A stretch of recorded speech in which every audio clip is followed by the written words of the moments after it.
This screencast is really here to try and show you how you can use a script in Google Forms which can actually mark a quiz for you, which is really helpful, particularly in the classroom.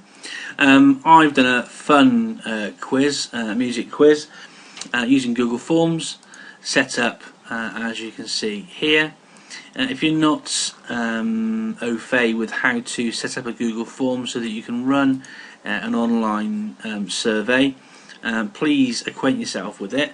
If needs be, let me know and I can make a little screencast on how you do that, and that's not a problem for me to do that. But for the purposes of this screencast, I'm assuming that you can already do that. So the first thing you want to do is set up your form, and you'll need to make sure that your main questions are set up with multiple choice questions. Okay, give it a skin so it looks however you want it to look, so forth and so on.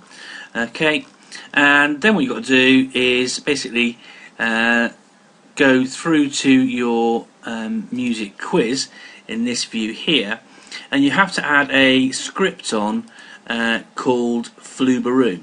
So you go to Insert and Script and search for Flubaroo.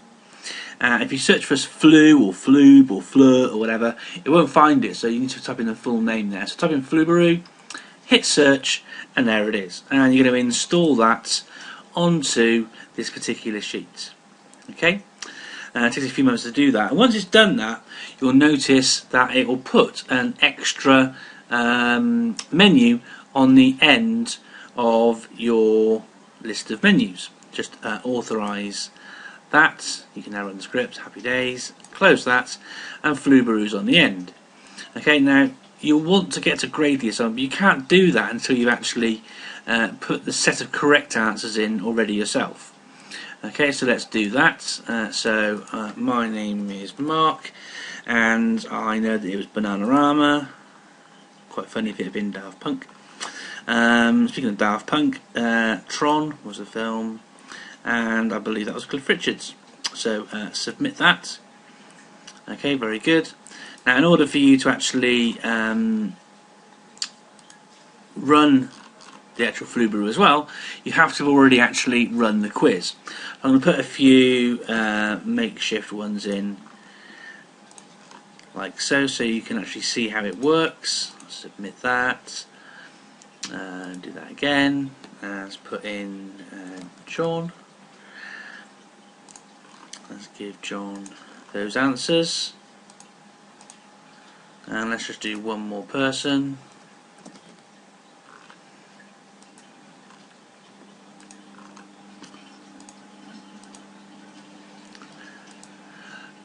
Okay, so now we go back into here, we can see that those 4 people have entered their responses into the survey. 4 people, happy days. Flubaroo, then grade assignment.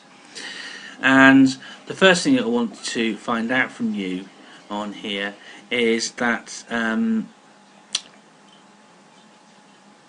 these different parts here require different grading options. So the first one identifies the student's name, and then the scores that the other ones are worth, and you can obviously change that like so. Continue that, and you then need to tell Flubaroo which of these is the answer key, and I set that as Mark, the first one. We know that Mark's responses are all correct, so we go to continue, and then Flubaroo just grades your assignment, and it tells you what people's scores were. Click on view grades, it's all done, and we can see that the winner was Jane with 2, with a score of 66.66%. Those are the answers, and she got Love in the First Degree and Mistletoe and Wine. Sorry, Daft Punk and Mistletoe and Wine correct there, giving her her total. It shows you distribution of correct answers as well across your group, who got which ones right, so forth and so on, how many points were gained, so forth and so on. So also you get in the grades, but you're getting some idea about areas where knowledge is within the actual group who have completed your quiz. And you can use that in any subject area. Really quick, really powerful, saves a lot of marking, very handy indeed. Thank you very much. Flubaroo.